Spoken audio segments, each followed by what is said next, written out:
Hello guys, welcome to another video. Today I'll be talking about a great Photoshop alternative that you can use if you're doing some basic photo editing and you don't need all sorts of tools that the options that Photoshop provides.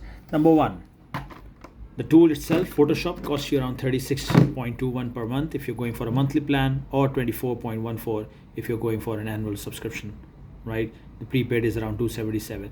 Here's a good alternative. You go to photopea.com.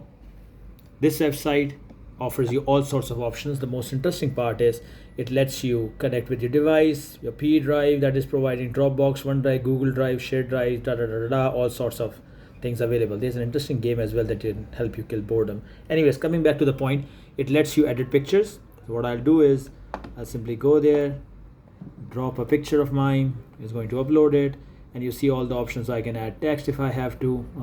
I'm not a great Photoshop or a photo editor, but still you can do all sorts of things that you have to with this, and voila, the image is right there. And this is absolutely free, of course. Ads keep running right here because they have to sustain themselves. It's a pretty slick tool, and I would suggest that all the designers out there should give it a try and let me know in the feedback. By the way, make sure that you follow me, that you like this video, share with all the people in the world, and let me know what other tools do you use that are free for basic editing of videos and photos. Take good care. Bye.